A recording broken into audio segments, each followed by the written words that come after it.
que é um fundo quantitativo? Essa é uma pergunta bem frequente. Antes da gente começar a pensar na estratégia, na tecnologia, em tudo que a gente vai utilizar para de fato tocar o fundo, tem muitas coisas que acontecem nos bastidores. A mística por trás dos fundos quantitativos. Como que ele opera?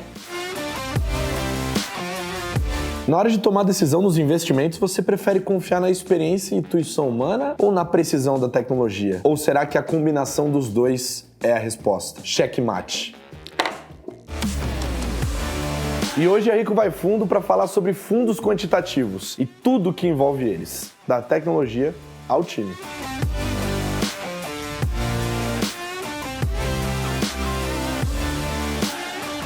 E eu tô aqui em São Paulo, na sede da Giant Steps, para encontrar um time de peso que sabe tudo sobre o assunto de fundos quantitativos. Bora lá?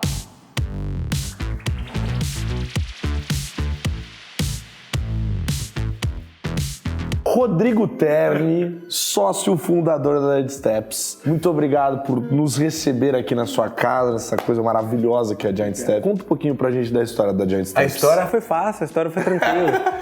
Foi tranquilo. E aí comecei a entrar nesse mercado financeiro e tal. E aí tive a brilhante ideia de me juntar com o Jorge, o Cris, o Flávio, né, que são os outros sócios fundadores. Quando a gente começou de fato, né, em 2011, na verdade, que a gente abriu a empresa, era um tema muito diferente, né? A gente falava muito de tecnologia, falava de matemática, de ciência aplicada, né, ao processo de gestão. E aqui a gente ainda tem muito aquela cultura do gestor macro, né, que saiu ali de grandes tesourarias, de bancos e tal. Mas a gente via muito assim, pouquíssimas palavras na nossa cabeça. O mundo estava rápido demais e tinha muita informação, né? A quantidade de informação era absurda, a gente era bombardeado de tudo quanto era lado. E hoje, assim, piorou absurdamente de 10 anos pra cá, né? Então a gente, desde o começo, a gente falou, cara, vamos ver se a gente consegue criar uma gestora que tenha, digamos, como grande valor esse uso de ferramentas, tá meio que a gente chama de ponta de lança, né? A gente quer estar na ponta da lança em termos de fronteira de conhecimento, aplicar tudo que existe das melhores ferramentas possíveis pra gente conseguir fazer uma gestão melhor, né? E no final das contas isso foi dando certo, né? Graças a Deus. A gente foi seguindo muitos passos das grandes gestoras lá fora, fomos crescendo como empresa, investindo bastante, né? Então contratamos um time muito grande, hoje são 55 pessoas, né? Que é um time bem grande mesmo, totalmente descentralizado, então não tem a figura importante, se eu saio, se o Jorge sai, o Cris sai, o Flávio sai, a empresa continua rodando, né? Porque de fato a gente criou processos bem sólidos. Acho que deu certo, né? Até agora, você pega alguns dos resultados dos nossos fundos realmente estão entre os melhores do Brasil, né? Entre fundos multimercados. E agora a gente está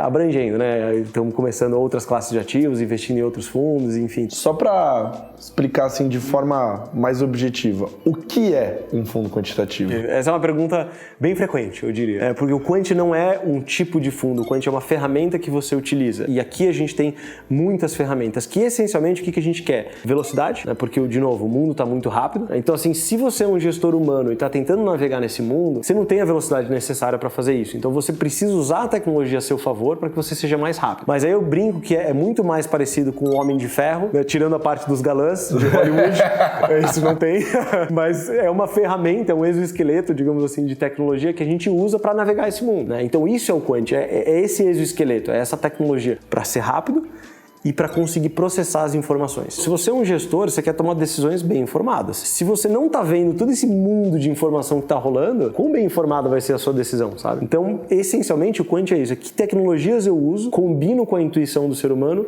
para tomar decisões melhores. É só isso. Né? Não tem essa ideia de robôs conscientes que desceram na Terra para ganhar dinheiro. Isso, a gente ainda está muito longe disso. Né? O que a gente tem é essas ferramentas ajudando a gente na tomada de decisão. Digo, fantástica história de empreendedorismo, maravilhosa, mas assim, eu não atravessei a cidade de São Paulo para vir até aqui. Cara, queria conhecer um pouco melhor a parte dos processos, estruturação do fundo, parte de gestão. Rola ou não? Tá bom, vai, vamos lá. Quem é fundo, então? É isso aí. Então, beleza. Não, dá pra ir. Acho que seria legal a gente conversar com algumas pessoas, então, porque o processo não é só eu, né? Tem um monte de gente envolvida. Mas eu chamo algumas pessoas, a gente senta, conversa e aí eu te explico mais detalhes. Maravilha, então. Bora? Bora.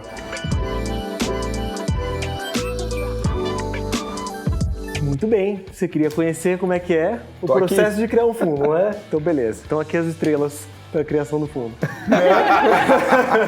Bem, Não, mas te brincadeiras à aceito. parte, assim, muita gente, quando a gente vai desenvolver um produto novo, não tem muito a visão de que antes da gente começar a pensar na estratégia, na tecnologia, em tudo que a gente vai utilizar para de fato tocar o fundo, tem muitas coisas que acontecem nos bastidores que às vezes nem aparecem, né? As pessoas só olham e falam, beleza, já foi criado o fundo, tá tudo beleza, o negócio tá rodando. E elas duas são pessoas chaves para esse momento, né? Tudo que, digamos, quando as pessoas vão enxergar o que a gente fala sobre aquele determinado produto, é a Bels que cria junto com a equipe de marketing e a Ana que cuida de todos os pequenos problemas que acontecem na parte de operações. Principalmente quando a gente tá falando de um fundo que vai operar uma classe de ativos que, digamos assim, é no mínimo complexo, né? Que é o Satoshi, né? Que é o Satoshi.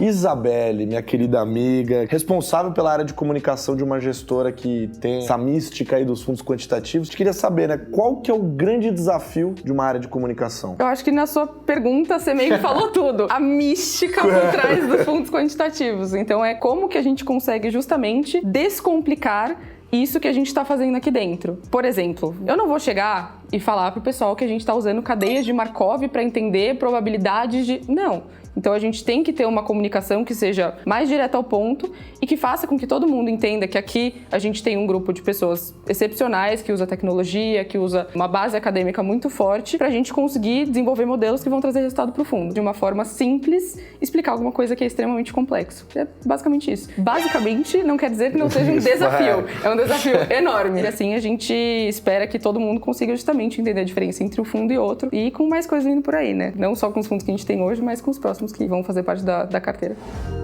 Ana, trouxemos você nessa sala porque as pessoas ficam toda hora falando seu nome por aqui. É Ana isso, Ana aquilo. Deu pra perceber que você é quase o alicerce da bagaça. Se você não tá aqui, acho que a galera fica louca. Porque você é responsável por uma área aqui que é muito importante, que é a área de operações, né? Eu queria que as pessoas que estão assistindo a gente entendessem o que é uma área de operações de uma gestora como a Giant. Basicamente, o operacional é o que faz todas as engrenagens da gestora girar. Então, no final do dia, todo o modelo que o gestor pensou e que ele trabalhou em aplicar, como que ele opera? Como que isso é viabilizado?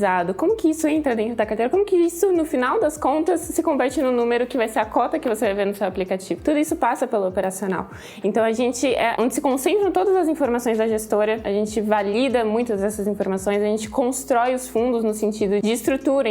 Então, tem toda a questão normativa, tem toda a questão de lidar com fornecedores, com terceiros, com administradores, com brokers. Eu acho que o nosso principal desafio aqui é realmente atender a toda essa demanda, toda essa ideia, toda essa inovação nos nossos fundos. A gente não faz 100 ordens por dia, a gente faz 70 mil ordens por dia. Ordem é tipo quantidade de compra e venda que vocês fazem no dia. Exatamente. Então, basicamente, enquanto as gestoras mais tradicionais, uma ordem no dia, 2 horas no dia, vocês chegam querendo se plugar neles, em 40 mil ordens atrás. Exatamente. E aí, a grande questão é a gente não opera um país ou países que são mais conhecidos, a gente opera no mundo inteiro. Então, são muitos desafios, tanto operacionais quanto regulatórios, quanto de rotina, que a gente precisa e que a gente está sempre sendo desafiado e está sempre melhorando. É legal que assim, a gente cria as ideias meio esdrúxulas e dá a bomba na mão de cada um e fala, olha... vai. Então, mas eu gostei desse exemplo que vocês falarem da passagem de bomba. Então, pra criar um fundo, vocês vão passando a bomba um pro outro, né? Como que forma esse desenho da passagem? Como começa de... a batata quente. É, pelo que você falou, né? A batata quente. Você falou, a batata quente começa namorando o mercado lá, beleza, tamo olhando e tal, não sei o que lá. Aí essa batata vai pra mão da Bels, que vai entender se tem mercado ou não passa pra ela primeiro? Normalmente sim, né? Primeiro a gente vai dar uma olhada em marketing, a gente vai fazer uma certa pesquisa de público. Não adianta a gente criar um fundo que não tenha demanda, né? A gente fala, eu acho super legal criar criptoativo, mas ninguém quer investir. Então aí não adianta nada. Exato. Então sempre tem uma certa pesquisa de mercado uma mistura inicial, entre né? comercial, marketing, de entender idealização tanto de público quanto de estratégia. E aí chega lá no pessoal da gestão, isso é uma coisa que dá pra fazer? Chega no pessoal do preço, não, isso aqui é uma coisa que dá pra fazer? E aí o negócio vai se desenrolando pouco a pouco. Ou seja, se ela der ok, o fundo não crescer depois, vixe. Aí a batata É problema, queimou, né? Aí não tem o que fazer. Aí ela queimou, exato. Boa. Mas aí ela deu ok. Ela deu tem ok. mercado, funciona, legal, Aí vamos a levar o batata produto. vai pra cá. Pra você já? vai. Opa, se vai. E ela fica. Cozinha aqui na minha mão. A gente, na verdade, pega essa batata quente e compartilha com todo mundo, porque tem compliance que entra também. Então a gente tá ali conversando com o pessoal da gestão pra alinhar fluxo, etc. E em seguida, vai pro pessoal da gestão. Boa. E aí a batata morre lá? Aí é duro, viu? Aí fica. No caso do Satoshi, demorou acho que uns 14 ou 15 meses pra gente desenvolver a estratégia inteira. E isso passa também, uma vez que você está desenvolvendo a pesquisa, passa por tecnologia também. E aí a tecnologia vai entrar em bastante detalhe e falar, tá, como é que eu executo isso, né? Porque uma coisa é você falar, compra e vende nessa hora, mas dá para comprar e vender nessa hora? É possível? Tem liquidez? tem mercado para isso. De novo, uma pessoa física ir lá e comprar um Bitcoin é uma coisa. Um fundo que tem centenas de bilhões comprar é outra coisa. É um outro problema muito complexo, né, de resolver. Então tudo isso demora bastante. Aí uma vez que isso tudo tá pronto, se Deus quiser a parte operacional tá rodando, aí a gente põe pra rodar. E curiosamente, hoje é o dia que tá abrindo fundo. A gente grava. E aí depois aí passou do time de gestão, igual hoje, que tá sendo o primeiro dia. Aí hoje dia. o que tá acontecendo? Hoje a gente tem um seed, né, que é um dinheiro que vai entrar pra meio que começar o fundo. Aí esse seed entra e a gente começa a executar as primeiras operações. Essencialmente o que a gente quer hoje é comprar 100% em Bitcoin. Né? Basicamente a gente ficar no nosso neutro, que é o nosso índice de referência. Sim. Se tudo der certo, a gente conseguiu ficar no neutro, amanhã a gente começa a operação de verdade. E esse é um padrão para qualquer fundo de vocês. Fundo. Então amanhã, por exemplo, sei lá, o Bitcoin cai 30%. Muito provavelmente, né, a nossa estratégia vai entrar vendendo. Então ela vai sair de, sei lá, 100% e vai para 70%. Por isso que eu falei, a pessoa não precisa mais ficar tão exposta ao mercado de uma forma passiva, né? Porque a gente vai tentar se defender nessas quedas e perder menos. E aí, se as coisas começarem a continuar indo bem, aí a gente volta à exposição e a gente fica nessa oscilação. Eu queria abrir uma aspas aqui numa parte do processo de criação do fundo de vocês, que eu acho que é aí que tá, tipo, a grande diferença do mundo quantitativo, assim, disparado, na minha opinião. Na hora de criar a estratégia, que eu acho que é meio assim, é como se ela entregasse pra vocês o prédio sem nada, limpo, e aí vem o time de gestão pra decorar lá, pra ver e tal, não sei o que lá. Só que na hora que eles vão fazer isso, ao invés de eles chutarem, não, vamos colocar um quadro aqui que pode funcionar porque eu acho que funciona. Tem um processo que pra mim é diferente, que é o backtest. Que é o fundo nasce já com a estratégia testada. Eu queria que vocês falassem sobre isso, porque eu acho isso incrível, tá bom? Pra explicar isso, já que você jogou essa bomba na minha mão, sem me falar antes, eu tô brincando. Mas tem uma analogia que pra mim é muito boa, cara, porque eu acho assim, no final das contas, assim, a gente, não é que a gente tá inventando a roda, né? A gente tá seguindo um processo científico que qualquer empresa no mundo segue. É que a grande questão é que ainda tem muita gente que acredita que esse processo científico não se encaixa numa gestora de recursos. A pessoa acha que não, se ela tomar uma decisão baseada na intuição dela, tá suficiente e vai dar certo. A gente não acredita tanto nisso, a gente acha que o processo científico ajudaria muito. Então, se você pensar, por exemplo, num caso de uma corrida de Fórmula 1, né? Você tem lá os participantes da corrida, muita gente, de novo, acha que só o piloto dá conta, mas naturalmente hoje não é mais só o piloto, é o piloto e o carro. E se você pensa no caso do carro, por exemplo, pega uma peça qualquer peça do carro tem um trabalho absurdo ali dentro, né? Você tem primeiro um momento onde você coleta informações, então o piloto corre ali e fala, puta, mas aqui essa peça tá demorando 0,5, 3, 4 milissegundos a mais para fazer uma determinada curva, e se a gente mexesse aqui, e aí eles vão começando a criar hipóteses, né? Então você tem uma segunda parte onde as pessoas criam hipóteses de como melhorar o tempo ou como melhorar a eficiência daquela determinada peça, que é aí onde entra os cientistas, os engenheiros e tal, né? Que aqui a gente tem também bastante. Não adianta só você criar uma hipótese, tem que testar ela, né? Então você não entraria num carro que não foi testado milhões de vezes, né? Socado na parede a 1000 por hora para ver se aquele negócio para de pé. Então essa parte do backtest que você falou nada mais é do que você testar a hipótese que você criou. E tem que ser um time diferente, porque imagina se o mesmo time que criou a hipótese testa ela, pô, ninguém vai falar que o seu filho é feio, né? Ele que criou, né? O pai da criança não vai falar que o filho dele é feio. Então ali você tem que ter um outro time que testa a hipótese, e uma vez que aquilo testou, aí beleza, aí a produção, aí põe na fábrica, vai produzir aquela peça e aquela peça vai entrar no carro em larga escala e por aí vai. Aqui dentro é a mesma coisa, só que é para gestão de recursos. A gente tem lá um time que é de dados que vai coletar informação de mercado, um time de cientistas que vai criar a hipótese de como ganhar dinheiro nesse mercado, um time que vai testar essas hipóteses que foram criadas, e aí esse time vai ser remunerado por quebrar as hipóteses, porque eles ganham mais dinheiro para isso, né? Imagina que se aquela hipótese um ringue se simplesmente passa, é quase isso, né? Ali tem duas malhas que não se gostam tem um muito. momento 5 minutos sem amizade ali depois. E aí depois você tem a parte de tecnologia, que é a execução, né? Então aí a gente quer comprar e vender muito rápido no mundo inteiro. Então isso é basicamente o que a gente faz aqui dentro, esse processo descentralizado. Bom, então agora que você sabe que não é um bando de robô andando pra lá e pra cá no escritório, você pode confiar no trabalho deles, que tem pessoas brilhantes aqui dentro, junto com a tecnologia de ponta. Gente, obrigado por aceitarem o convite e me colocarem nessa sala de novo. Vocês são malucos mesmo, porque me colocaram aqui. Porque isso, colocaram tudo em risco. Mas é isso, queria agradecer vocês, gente. Obrigado. Valeu, A gente agradece, sempre muito bem-vindo.